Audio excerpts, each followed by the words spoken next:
Good morning, students, and welcome to another video lecture on Indian political system. So the subtopic that we will be dealing with today is the challenges to the Indian political system. And the three main challenges that we will be talking about is the criminalization of politics, terrorism, and Naxalism. India is a really young democracy which has worked extremely hard enough to keep its secular fiber intact, to keep its democratic fiber intact. In more than 70 years after independence, India has faced a range of issues, right? From our border issues, our internal issues, social, institutional issues. These problems have affected India's development and have created tensions within this democratic setup.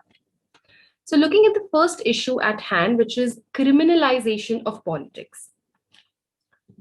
The problem of criminalization of politics means the participation of people with criminal records and criminal backgrounds has increased over the years in the Indian politics. And we often see in news reports and the rising number of people who take up the public offices have either some proven criminal charges against them or they have been accused of some really heinous crimes. Now, what are the various components of criminalization of politics? First is the muscle power. The muscle power means the use of fear and threat to make people behave in a certain way. When you try to use your power to influence somebody's decisions, to influence the way they want to work, that is known as the muscle power. Muscle power in Indian politics is used to influence the voters to vote for a particular party or a particular candidate, even if the voter does not wish to vote for that candidate or party. Now, it is a great threat to India's democracy, as democracy is about respecting people's choices. Democracy is about what people want. And when you do not allow them to use and to make use of this franchise, it becomes extremely difficult. This is a dangerous situation. The second component of criminalization of politics is gangsterism. So when some politicians they gang up or form some informal and casual alliances with the criminals to win the elections, it is called the practicing of gangsterism. So the common people, the voters, are usually very reluctant to take any actions against such visible groupings of criminals and politicians, as they really don't want to put themselves into trouble, or they don't want to fight these people, because the gangsters, the goons, and the politicians, both of them are really influential classes, and a common man might not have enough time and resources to indulge himself into such wars against politicians and criminals. They also are scared for their own lives and the lives of their families. Next, we talk about is the money power. Money is one of the most debatable issues in Indian politics. It's extremely difficult to keep a track of money when an election goes on, because Indian election is a huge event. Its misuse has often been reported by the media, debated in the parliament. Even the Supreme Court has shown a lot of concern about the use of excessive money to manipulate the voters in the elections. Elections is a very expensive affair, we all know. We cannot deny that with so many parties and candidates contesting against each other, money is definitely required to attract some attention from your voters. Now, the way the money can be used is you can print the banners, the pamphlets can be printed, maybe some newspaper advertisement, television advertisements, or social media advertising. And all of these ways are expensive. Election Commission of India has set up a limit for the total expenditure that an entity can incur during the elections for campaigning. But it is seen that in most of the times, this expenditure is far more than the official declarations. Most of the extra money, which is not declared, is used for illegal practices or malpractices during the elections. Cash is distributed to the voters, alcohol is supplied, gifts are given. Now, in order to keep a check on the use of the money in the election and to keep a track on which party has received how many funds, the government also has started the electoral bond scheme. Although this scheme itself is under a lot of debate, but at this point of time, we shall not discuss that. Let us look at the role played by various institutions in handling the corruption in India. So first of all, the Election Commission of India, which is the constitutional body responsible to conduct the elections of the national and the state level, it has taken a lot of measures to break the nexus between the criminals and the politicians. Election Commission has prescribed a detailed format, a form that has to be filled by the candidate when he's filing for this nomination. According to the format of this form, a candidate has to disclose his asset valuation, the criminal records, if any, against him, or if he's been convicted for some crime. Now, this would inform the people about the true credentials of the candidates they are about to vote as their representatives. Election Commission of India also updates this information on its website for easy access of all voters. The second institution that has been playing a very active role in the process of cleaning of the politics is the Supreme Court. Election Commission of India has made changes to the rules of filing the nomination papers of the candidates to allow the detailed information about the candidate. This was only after the Supreme Court passed a judgment in 2002 mandating that the candidates disclose their criminal antecedents, if any, as well as their educational and about their financial backgrounds. The Supreme Court has also passed some landmark judgments to check whether the corruption amongst the civil servants is in control. The Supreme Court said that no law should provide a protective shield to the corrupt public officials, may they be at any position. Court also confirms that no prior consent of any competent authority or immediate bosses of such corrupt civil servants would be required to persecute them. The next is the role played by RTI, the Right to Information. The Right to Information Act gives enormous power to a common man. It helps the public to access the records and information of the government, which is not classified. And people can, as a matter of their right, know about the working of various government departments. It has been useful to keep the corrupt public servants in check. Moving on to the next challenge that the Indian political system faces is that of terrorism. Now, the prime spot of terrorist activities in India has been its conflicting border areas. And the regions with long-term terrorist activities today are Jammu Kashmir, certain parts of central India, where we have problems of Naxalism, and the seven sister states where the problems of infiltration exist from the neighboring countries along with violent independence and autonomy movements going on. So in the past, India has witnessed Punjab insurgency that led to militant activities in the Indian state of Punjab, as well as the national capital region of Delhi as well. Talking about some region specific cases, let's move on to the northeastern India first. It consists of seven states, which are popularly also known as the Seven Sisters. These are Assam, Meghalaya, Tripura, Arunachal Pradesh, Mizoram, Manipur, and Nagaland. Now, there are multiple points of tensions here. Tensions exist between the states. It exists between the central government and the state governments. And then there's also tension amongst the tribal people who are living in this area within that state. And the locals are also in conflict with the migrants who have come here from the other parts of the country, as well as the other countries also, the neighboring countries of Myanmar and Bangladesh. States complaint of being neglected by the New Delhi. This feeling has led to their demand of wanting some more autonomy so that they can solve their own issues. Now, there are also territorial disputes between various states. There are border issues, internal border issues. This has given rise to insurgent activities, regional movements in the northeastern region. Now let's look at some state-specific examples. So on your screen, I mentioned some state. We'll be looking at some examples of violent terrorist activities in these states. First and the most significant insurgency was in Nagaland from early 1950s until it was finally sorted out in 1980s through a repression and also through cooperation with the organizations which were involved in this act. The National Socialist Council of Nagaland, ISAC, Muiba, please correct me in the comment section if that pronunciation is wrong, demanded an independent Nagaland, and they carried out multiple attacks on the Indian military installations also within the region. According to the data given out by the government, nearly 600 civilians died, 235 security forces, and 862 terrorists also lost their lives between 1992 and 2000.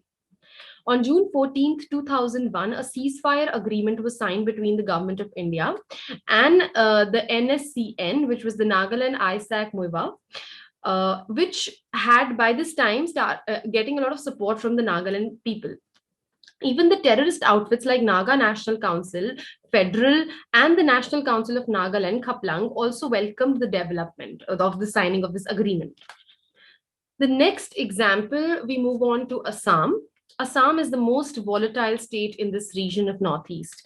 In 1979, a movement which was started by the indigenous people of Assam, led by the All Assam Student Union, began non-violently with a demand to push the illegal immigrants who were coming to Assam from the neighboring states. People wanted the government to detect and deport these immigrants. And this movement followed a very Gandhian way of demanding. They organized satyagrahas, they used methods like boycotting and picketing and even the court arrests.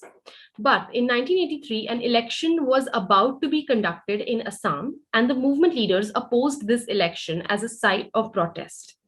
The election led to widespread violence in Assam. The peace was finally restored after the movement leaders they signed an agreement called the Assam Accord with the central government on August 15, 1989. Under the provisions of this accord, anybody who entered the state illegally between January 1966 and March 1971 were allowed to remain within the state, but they were not allowed to vote.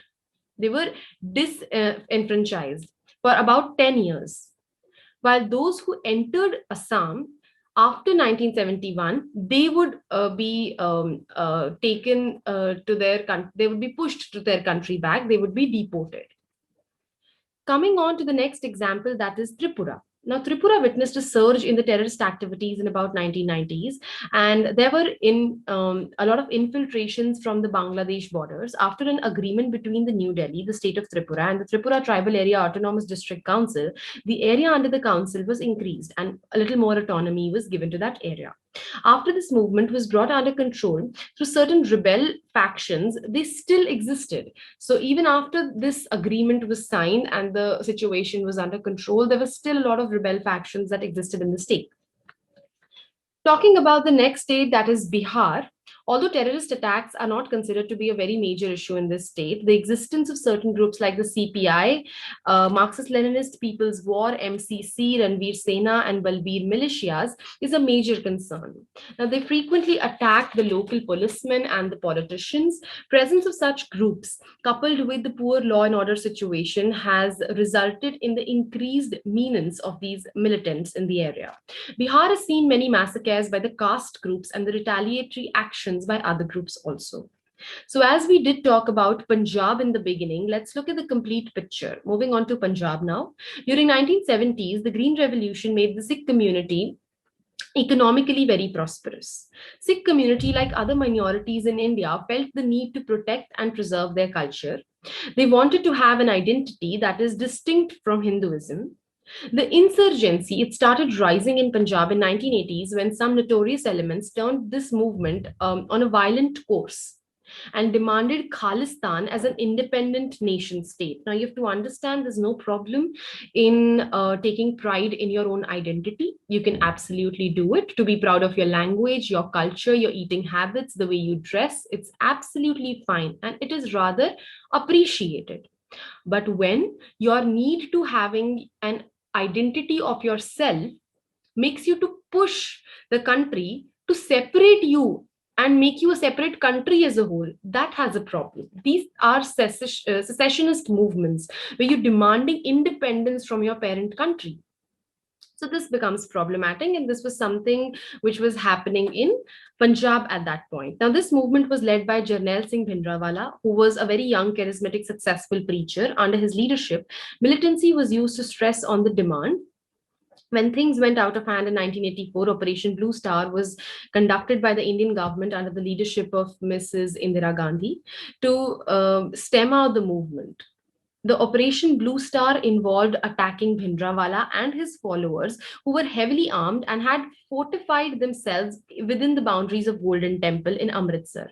After several warnings, when Bhindranwala did not surrender, then eventually the army had to use tanks, helicopters, gunships, artillery, chemical weapons to get him out of there and to end this entire movement. After 74 hours of firefight, the army successfully took control of the Golden Temple. But during this fight, the Akal Takht got burned. So, along with even the Sikh reference library that got burned, and it also damaged the Golden Temple itself. So, during the same year, the assassination of Indira Gandhi by two Sikh bodyguards, believed to be driven by this Golden Temple affair, resulted in a very widespread anti Sikh riots in the country, especially in New Delhi. Several thousand Sikhs were brutally murdered during these riots. Taking another example and last for this lecture, that would be of Andhra Pradesh. Andhra Pradesh is one of the very few states in the southern India that is affected by terrorism. Although this was a very, very much at a very smaller scale and of a very different kind of terrorism and not the traditional form, but still the problem does exist. The terrorism in Andhra, it stems out from the presence of People's War Group, who are also popularly known as the PWG, the People's War Group. They're the Naxalist. They are the people who follow the Naxalist ideology. They're called as Naxalites. And the People's War Group has been operating in Telangana region specifically. And now, since we know that Andhra and Telangana are two different states, so these both the states, Andhra and Telangana, have the same problems.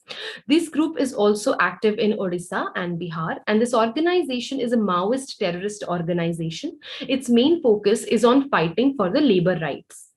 They aim at creating equality in the society by attacking the rich and the powerful landlords. They did try their luck in the elections, but after failing, it resorted to the violence as the means to give voice to their agendas. It targeted the Indian police, landlords, multinational companies, and other powerful and influential institutions.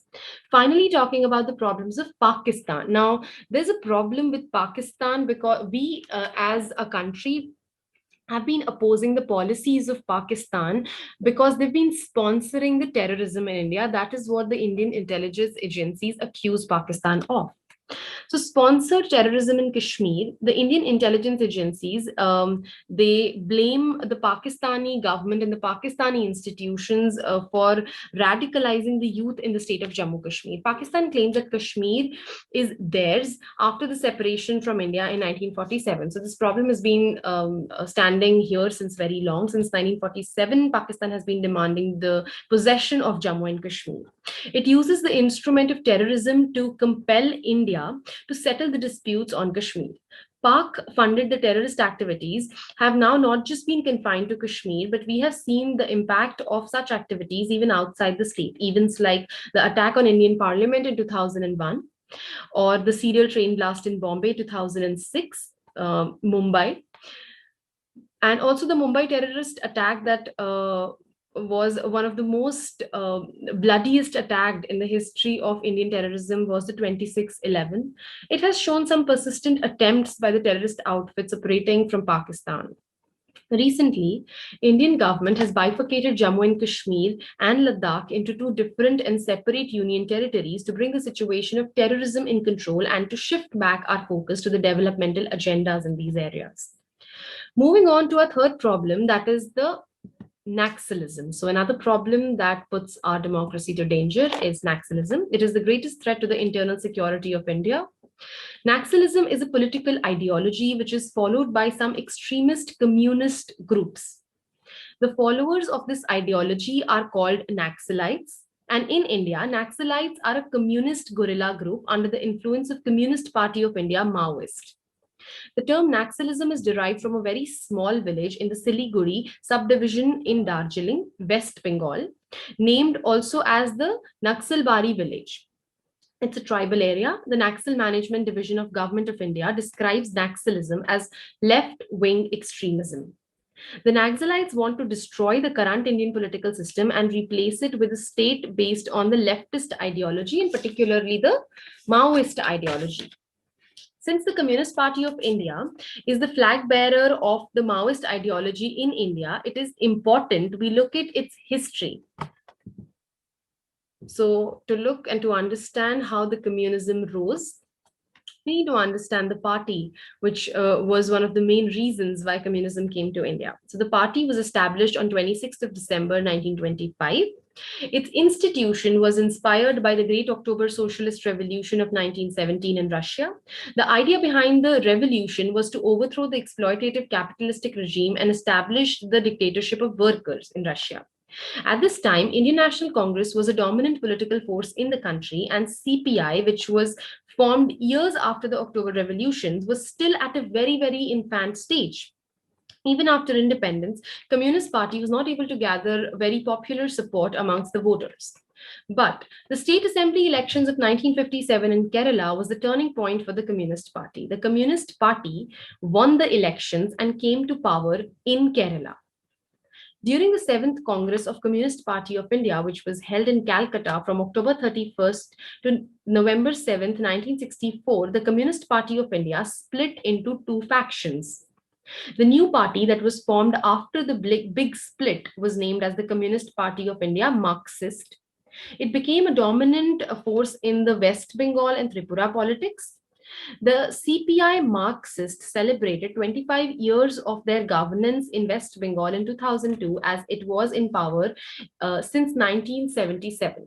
But in 2011 elections, they got defeated by the Trinamool Congress, which was led by Mamata Banerjee. Apart from these three states, that is the West Bengal, Kerala, and Tripura, the Communist Party not really has been very successful in the other regions of the country.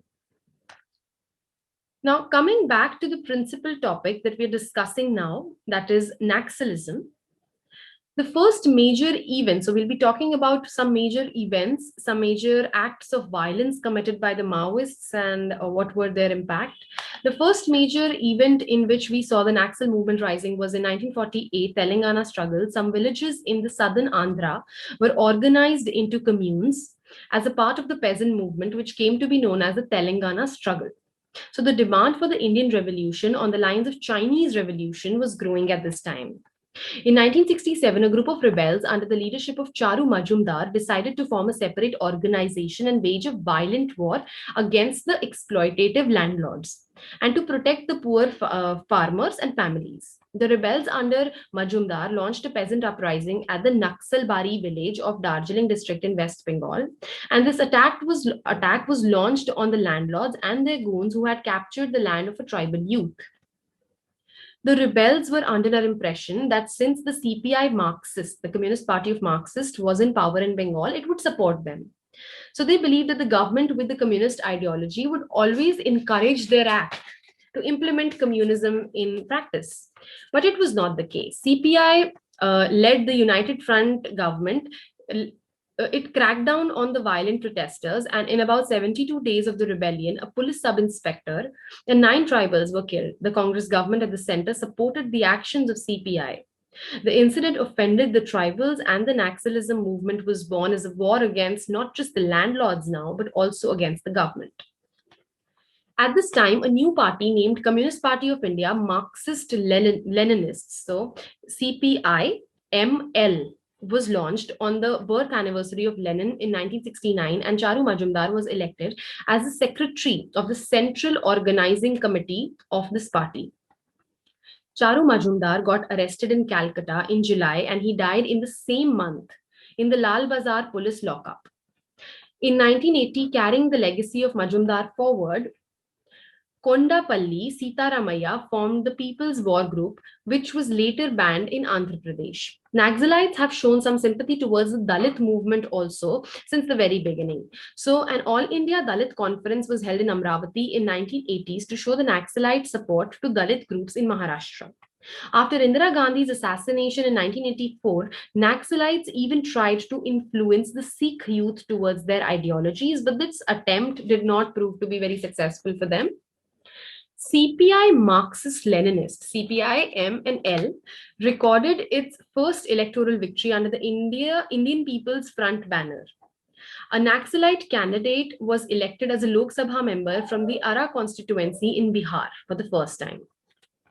After Ramarao became the chief minister of Andhra Pradesh, he relaxed the ban on the People's War Group for about, say, 3 months, in the hope that they will surrender arms and they would be ready for a talk to compromise and stop the violent acts. But after the ban was removed, the organization, instead of cooperating and giving away the arms, it actually became even more active and more violent. It started conducting open recruitments. So in 2004, there was a significant development. The People's War Group, which was operating in Andhra, and the Maoist Communist Center of India, which was operating in Bihar, merged together to form the CPI Maoist.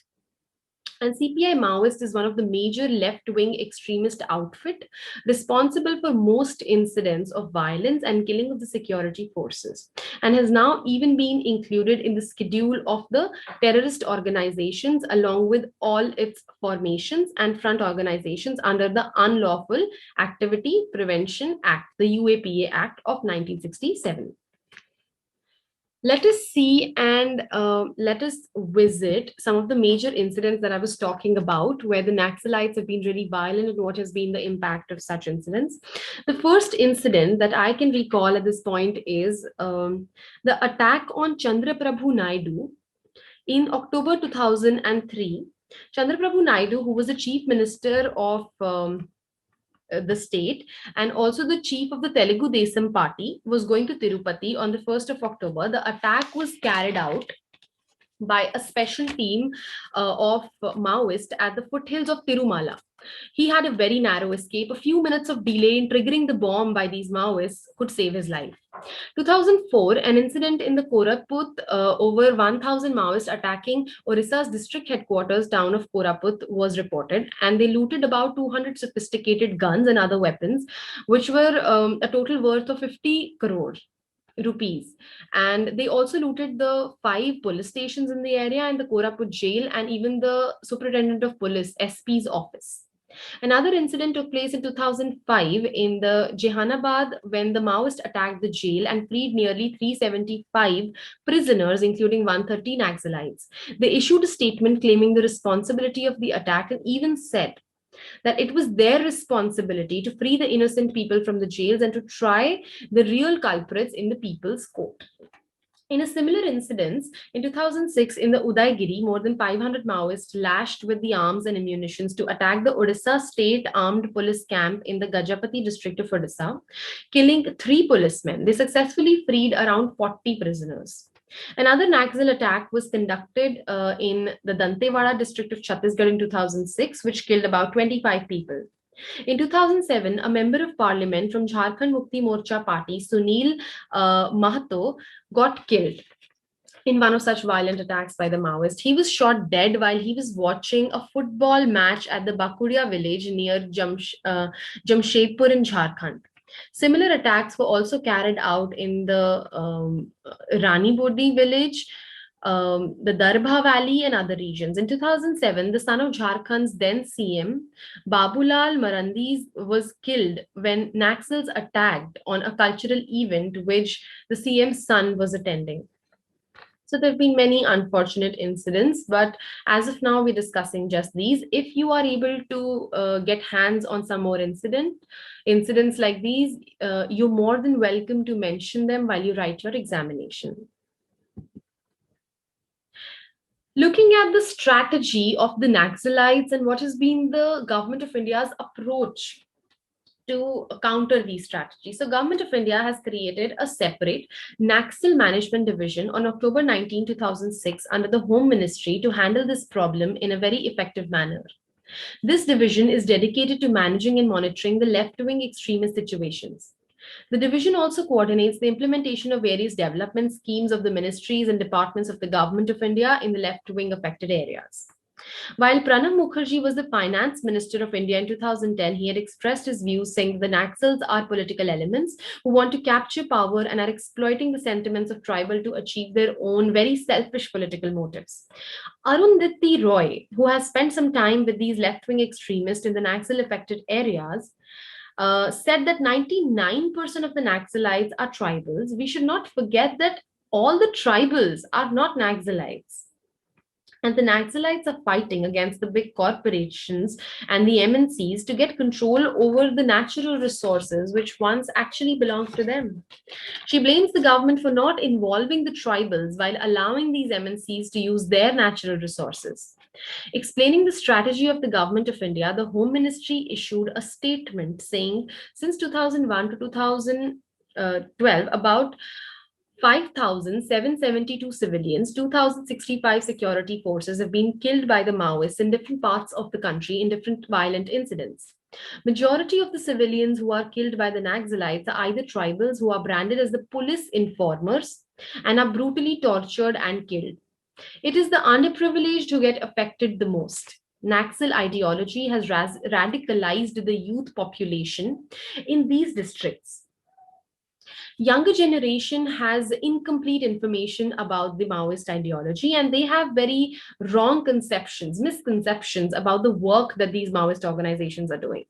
The central theme of the Maoist ideology is violence. The Maoist insurgency doctrine glorifies violence as the primary means to overwhelm the existing socio-economic and political structures in the country. The CPI Maoist has even created the People Liberation Guerrilla Army. They aim at killing the people working at the ground level in the districts and villages, like the policemen and the politician. After these people are killed, a vacuum is created at the grassroots level governance. So, what the strategy is, you need to understand that they actually kill the government officials so that there's a vacuum. The normal governance cannot take place as per plans, and these vacuum is then filled by the Maoist ideology. People are persuaded to join the movement. This is the first step in the agenda of the Maoists to eliminate the government officials and take their positions. Now, then the front organizations are created to facilitate mass mobilization in the semi-urban and urban areas. Most of the front organizations are led by well-educated intellectuals with their firm belief in the Maoist insurgency doctrines. These intellectual faces in the party run the propaganda of disinformation. They even try to influence the tribals and other civilians by taking up the issues of human rights violation by security forces. And they make fake claims about the situation and even manipulate the data which is being available to these tribal people. Now, these front organizations, they function to raise funds for the insurgency, to create urban shelters for the underground cadres that they have, and also to provide the legal help to the arrested cadres, and many such agendas follow thereon. Similarly, the CPI Maoist also had a strategy, a very strategic plan to create a united front with all the like-minded insurgent and terrorist outfits in India. The government's approach is to deal with the left-wing extremists in a very holistic manner in the area of security development, ensuring the rights of the local communities, improvement in the governance, and public perception management. Also, it's very important that the government wins back the confidence of the people. So the perception of the people about the government makes a lot of difference. Chhattisgarh government, it initiated an innovative movement to counter the insurgency operations by the Naxalites. It was named as the Salva Judam movement. It is a term in the Gondi language spoken by the Gond tribes in the central India. It means the peace march or the purification hunt. This initiative was started back in 2005. Through this, the government supported the people's resistance movements against the Maoists. So government provided training to the tribals to use arms. It also recruited tribals as special police officers. It was expected that Salva Judam will effectively curb the power of the Naxalites in the area, but in reality, it was not successful. In fact, the innocent villagers were harassed by both the Naxalites also and the people of Salva Judam also. There was a complete situation of mistrust. Nobody knew who was who. So in 2008, Supreme Court banned the recruitment of tribals as special police officers in order to stop the Salva Judam movement immediately. Supreme Court declared that this entire movement was unconstitutional. It even said that the government cannot give arms to the civilians and allow them to kill. A human rights organization reported that Salva Judam, which was meant to curb the menace of Maoists, actually became responsible for huge violence in the district, which included killing of civilians, burning and looting of their houses, raping of their women. It even increased the retaliatory killings by the Naxalites. Talking about the geographical spread of Maoism, the area that has the presence of Naxalite in India are labeled as the Red Corridor. It extends from the Pashupatinath in Nepal to Tirupati in Andhra Pradesh. The Naxalites, they want to set up the communist states in these regions, and the region covers the Indian states of West Bengal, Bihar, Jharkhand, Madhya Pradesh, Chhattisgarh, and Odisha, and even parts of Maharashtra, Andhra, and Telangana. Red Corridor does not include these entire states, but some forested tribal areas and lands of these states in India. The Naxalites, they even run parallel government in these areas of red corridors, and they vow to continue to fight against the state. A full-fledged war they call as people's struggle. So they've named this violent attack of theirs as people's struggle, and this is how they mobilize, they mass mobilize, they influence people to follow their ideology. So it's very important for the government to take some steps to win back the confidence of the youth of this country and to make them believe that there are other ways in which the government can be approached and their demands can be kept forward. So with this, we complete this lecture. Thank you and all the very best.